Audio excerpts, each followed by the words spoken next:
Good afternoon, everyone. So today, I will going to report. Our topic is all about learning theories related to educational technology. So before you mag-start sa po ang topic is ako sa ikuan. So kapag naman to no, tanong nga kanang ang teacher of students kanang nakuha gid sila og kanang advantage sa technology in terms of kanang pag kuha og mga information, no?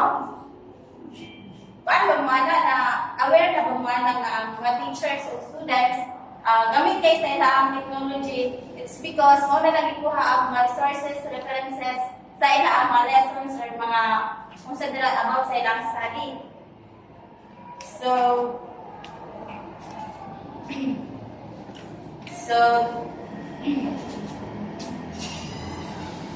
Ang computer o mga technologies, makakuha kita o mga new ideas, makakuha ta mga new ideas dira para makabalo ka sa atong mga lessons. Mao gina ang kanang without technology dili siguro ka maabot na using technology mas mapadali ato mga work or kung sa ato ang kailangan dira nga pagabuhaton diha ginato mapano ang technology dako kay na siya gikahat sa ato ang trabaho or sa ato ang mga bulaton sa eskwelahan. So, mag-start ako sa akong topic is all about learning theories related to educational technology. So, what is learning? So, can you read this,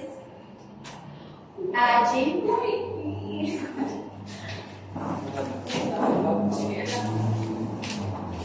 Learning is a process of acquiring, remembering, and applying skills, knowledge, attitudes, and other rules of response. So, muna siya daw learning. Ang learning is a process of acquiring. So, a process of acquiring meaning na nagsika of information or dili makita sa process ang pag-remember nimo sa topics or applying sa imong mga knowledge or mga skills, attitudes, and moods of response. Dila nimo kita ang muna siya ang gitawag na to og process. Sa learning before ka makakuha mo, makikita ang mga process, no? Ang process is dila ka mag-stick of mga information, remembering, or applying sa imong mga knowledge or skills. Then next, kung na-apply process, kung mag-learn ta, kung na-apply process is na-apply product. So, kung product, kusa ng product, ano siya ang mga results. It involves relatively permanent change in behavior or knowledge as well as result of an experience or practice. So, like for example, nakaibalan nito, may kataga ng mga theories. While nagbuwan na sa technology, using mo ang technology, gusto mo nga ma-inform na about that theory. So, nag-seek ka of information, nag-search ka. So, pagbasa mo dito is naibalan mo sa gina siya mga theory. So, pagkabalo mo na siya ang knowledge, may mga result of the knowledge. Muna siya ang bitawag na ito ang product. So, muna siya ang again, ang learning is maagis siya ang process. And next is product. Kung nag-process ka, lagi guys, product. Kung baga, result sa imo ang gilearn. Bunga sa imong kuan. Yes. And next, hindi siya mga principles is ako na siya i-discuss. Example lang yung hasba, mga future educators that ba. So, muna siya ang example. Diba, ito ang advanced student skills is mga elementary. So, muna siya ang mga example ng conclusion. Advanced principle is learning by doing. It's more effective sitting and listening. So, bakit kumana na mas maayo ka ng magkuhan ka, mas maayo nga magbuhat ka sa mga butang nga gano'n nga kaysa mas sige ka lingkod dira. Dahil meron ay mga tao nga mag-learn pa sila na pero mas kung i-compare, mas maka-learn ka through doing. Yes. Diba? Yes. Mas madali ka with action. Oh, yes. Hindi mo kaysa sige ito paminaw na kanya, wala din yung ba. Sige pa yung mga buhat na ito, no? Parang makahanap ko, ay, ano yung ay. Amen. Correct. mas maka-relate. Mas maka-relate kayo imo magkita. Ang imong intended outcomes is show aesthetic sense through fingerpainting. What do you mean by fingerpainting?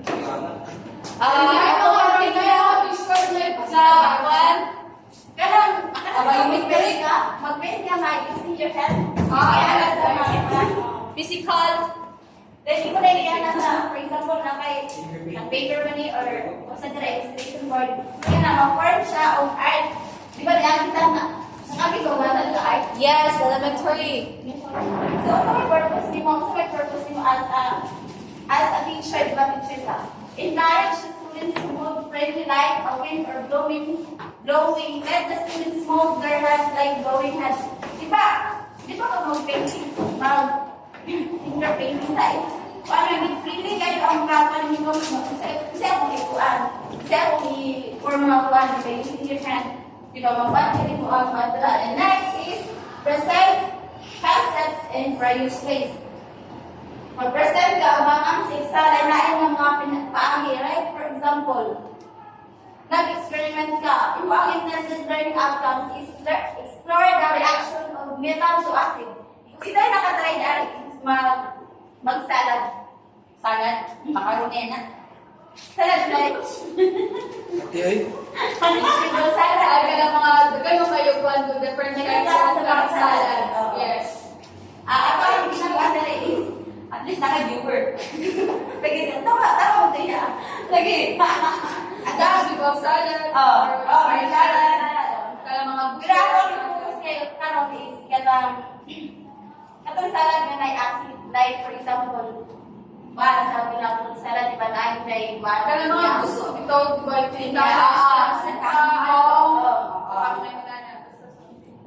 at ang classroom episode also, as a teacher, how the students pour 1/2 cup of vinegar in an aluminum pot and let it stand for 30 minutes. Kasi naka-experience na niya lang nag-run siya ka nag-salad siya tapos yan butang sa refrigerator using the aluminum na pot.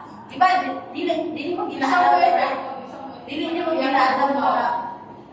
Ibutang ko siya pati nga naman, mas active ang aluminum na kuan. Makaspoil siya sa food. By doing that, makadang gihapon ang mga students na dili siya pwede nga ibutang siya o aluminum na pot. Mas active man ang aluminum kaysa acid. Next is,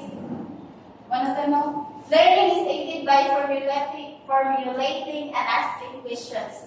Yung ang learning outcomes is explain how colors are produced using primary colors. So, sino ka ba sa primary colors? 3 primary colors. Blue and green.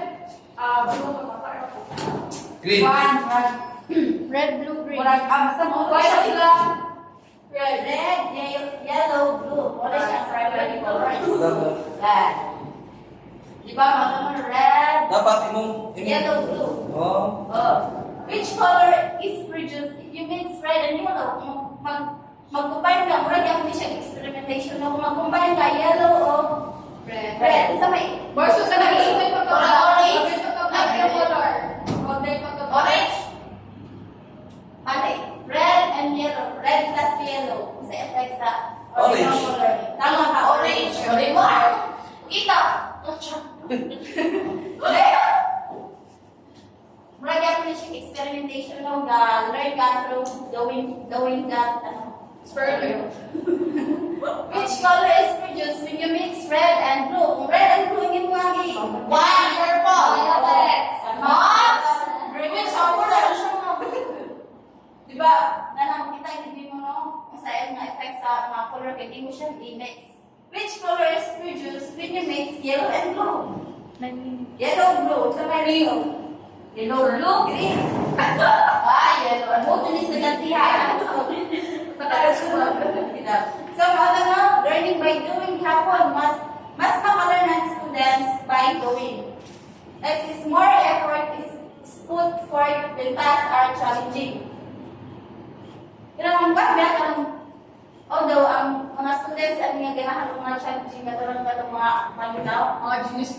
Right? Wala na, mga average. Students. Mo na sila Gusto sila o kanang challenging ang kanang bata. Kanang hands-on na mga activities. Kung ano lang sila. So, ang atong example there is compare and contrast cellphone and computer. So, for example, ikaw ang teacher is nagkuhan ka, katag ang task na ipa-compare din mo ang computer and cellphone. So, sila mag-explain din sila kung sa man, like for example, ikaw napili ka o karang cellphone din mo kay manay ko kakaikian na. Ang katong mo ng computer, mag-explain ko to siya kung sa lang ang sa using na computer. So, compare and contrast. Magamit na ko siya kung compare lang how ako lang. Then next is readiness is related to the learner stage of development and their previous learning. So previous learning, imo ang learning outcome is describe events that will happen when there is a typhoon. So, like for example, di ba, ang expected students is my elementary. So, nalagin sila, wala pa kayo na siya sila learnings about typhoon na kay ganung mga 7 years old, So, as a teacher, imo gini sila taga-activity nga kanang maka-learn sila, pwede ko din nila ma-apply. Like for example, naman sila kanang nabuhaan sila. Ihana, makabalo sila. Sa akin na ang buhaton kay nag-teach naman sa students. So, ang analyze, like for example, morning task and ihatag sa imo ang mga students. Illustrate the effects of strong typhoons. Muna, ipa-illustrate sa imo ang students kung sa man ang kanang na-effects sa strong typhoon. Like, sa imo example kung na-strong typhoon, kung saan mga example effects. Real. Strong typhoon, kung saan mga effects. Kuan ka ng flood. Kuan ka ng sila na pagbuak-buak. Sana?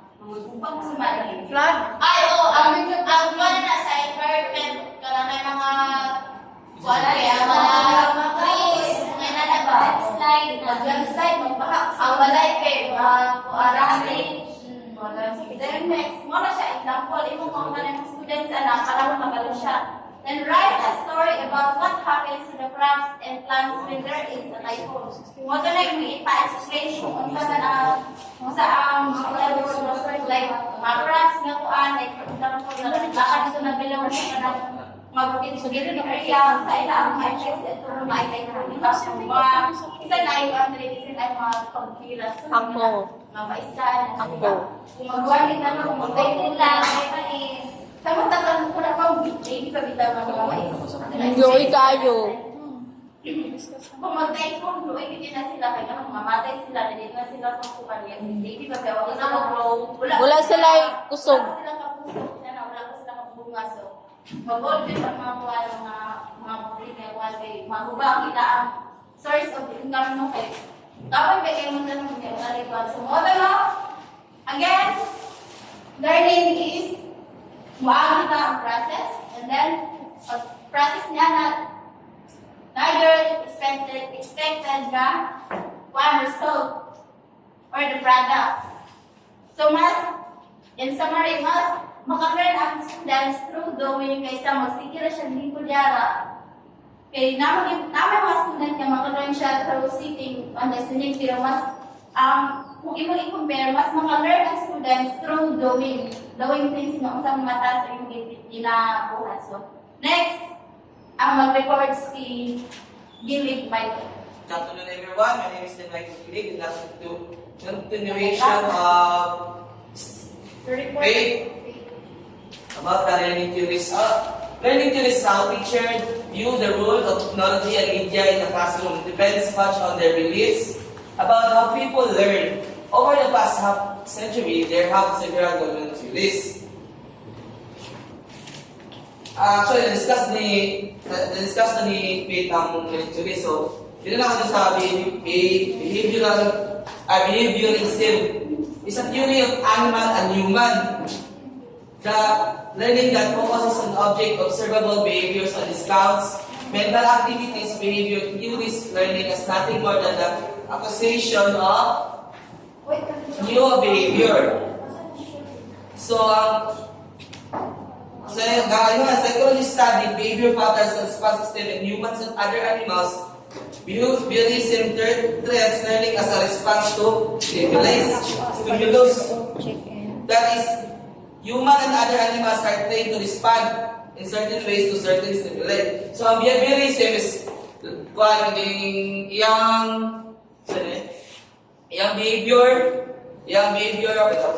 behavior na kung sa man siya, okay tumanon. Pero, kita ka tao ng thinking, so mas dali na tayo train kaysa sa animals, kay ang animals or like dogs na kagaan ng treat para masunod. Kita ka tao is ginabat niya sa to, pero mas takot ang learning sa thinking sa animals. So, the passive condition occurs with a natural reflex response to stimulus. Mas popular example is Pavlov's observation that dogs salivate when the other eats food. Behavioral conditioning occurs when a response to stimulus is reinforced physically. Operant conditioning is a simple feedback system. And the next of behaviorism is activism. Focuses on the brain. It involves processing and storing information, which are very important in the process of learning. Cognitive structure, which is called schema. Constitutes the internal knowledge structure. The activisms arose under alternative to behaviorism. In the part because behaviorism treated the process of the brain as impossible black box, wherein studying how the brain works was not considered important for helping people learn. Cognitivism therefore dealt with brain function and how information is processed, stored, retrieve and apply. So in cognitivism is how you gather the information, how you store or apply. On cognitivism. Then ang yung learning has to receiving, storing and retrieving information is conduct tasks and analyze and learning analysis. Create tests, then create learning materials according to any of the instructional model. And about the conductivism, learning is an active process in which learners construct new ideas or concepts based upon their current or past knowledge, social interactions, and motivation will affect the constructions of knowledge, social interaction, and motivation. However, both behaviorism and cognitivism tended to treat learning the same for all humans, despite their age, culture, or personal experiences. Recognizing that these factors might influence how learning occurs, constructivism arose as a means for understanding how individual and social factors might influence the process of learning for different groups or people and individuals. Constructivism holds that learning is constructed by learners on top of previous experience. So as I said before, the learning is an accelerated process to construct new ideas or concepts based upon their past experience or current or their stock knowledge. And that's all for what I report. The next topic will discussed by Stacy. Okay, let's discuss about technology utilization. So it is a phase to facilitate the implementation, acceptance, and adaptation of instruction. So principle of effective instruction. So this phase is teachers need to become skilled at different instruction to ensure that all learners are challenged adequately and appropriately in the learning. So what do you mean adequately? So it is satisfactory or acceptable extent. So we have the principle of effective instruction have evolved from a variety of sources. So number one is the assess prior knowledge. So this is the one who can properly provide instruction. So you should gather relevant information about each student's knowledge and skill level. So, to learn from most materials and activities, students must process knowledge and skills. And number 2 is consider individual differences. So you need to consider the technology and the media experiences your students have and what resources are essential to the race. So we should consider the media experience of your learners, knowledgeable or skills they have in technology. So number 3 is the state objective. So learning objective must match expected outcomes or standards. So we need to know the objectives of our lessons. And number 4, we should develop metacognitive skills. So the learner needs assistance in understanding how they learn and what resources help in the process. So in other words, you help them how to approach or learning tasks or skills and strategies. So like for example, solving problems. And number 6 is incorporate realistic context. So students benefit from understanding how their knowledge and skill fit the world around them. So the examples are scenarios, must be practical, applicable in order to be appreciated. So number 7 is engage students in relevant practice. So practice promotes deeper understanding and lasting learning. So in other words, it is relation to number 6. So theories can be appreciated when it is materialized in a real world setting. So number 8 lastly is offer frequent. So feedback may come from game or oneself. So in addition to knowing the response are incorrect. So a sound and non-judgmental feedback or criticism allows learners to identify the gap of their knowledge and clarify misconceptions and misunderstanding. That's all. Thank you. Good afternoon, everyone. I will be the one who will discuss the principle of effective technology utilization.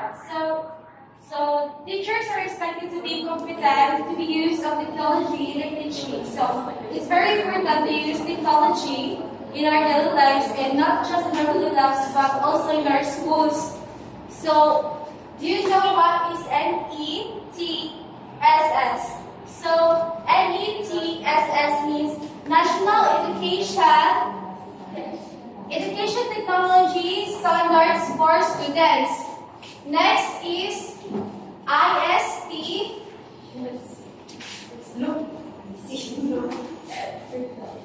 Next is IST, International Society for Technology in Education.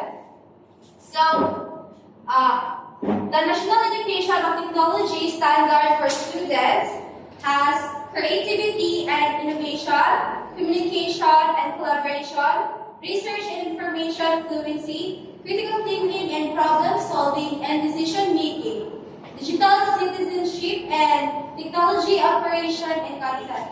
So the ISTE also has student learning and creativity, digital age learning experiences and assessments, digital age work and learning, digital citizenship and responsibility, professional growth and leadership. Next is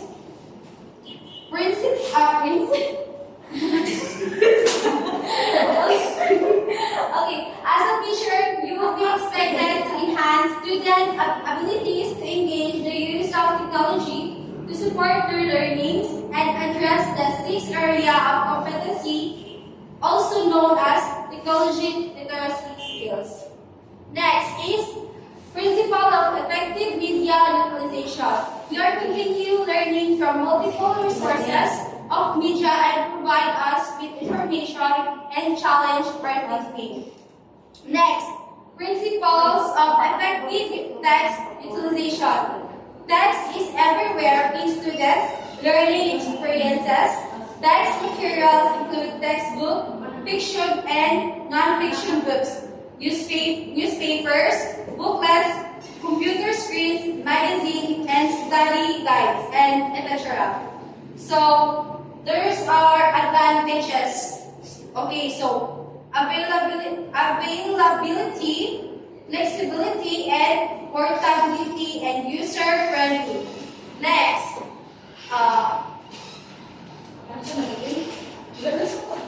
limitations and integration. So there are parts of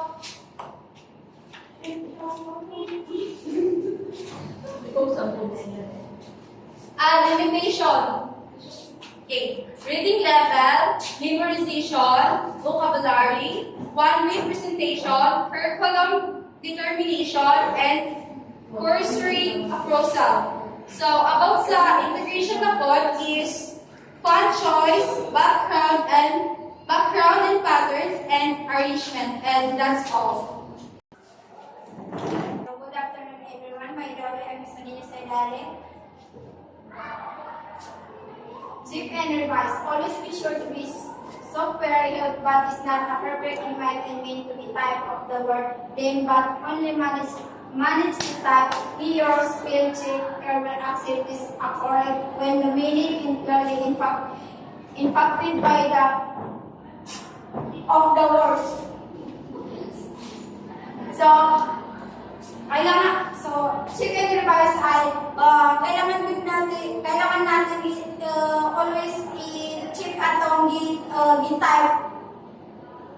Di ba minsan napapansin natin na pag nagta-typing tayo na pabilisan ay na mabali yung ano natin, yung pag-type natin. Yes. Minsan nagiging jijimon pa yung ano natin, na iba yung spelling natin. Kaya kailangan yun na ano, Check. i-refer natin yung words bago tayo mag-type eh. Evaluation. As a teacher, you will want to consider all the types of text piece of material your student will be encountering in your classroom, as well as their individual reading and abilities. So, evaluation is, sa evaluation ay kailangan natin teachers din ay kailangan natin evaluation ang ating mga estudyante kung may natutunan ba sila. Also, ang evaluation ay hindi lang sa mga estudyante kundi pati na rin sa teacher. Example, kung gata mo, Kasi information. Di ba na ito? So, with Method. read, seek, SQRS means is S is survey and Q is the question and basta reading and recite and review. Recite and review. Reading and review, sabali mag-review yung mga learners, yung topic. kung nabasa kayo ng mga Anatoman, sila o kaya yung magsali sa kanila o okay, recite, Recite.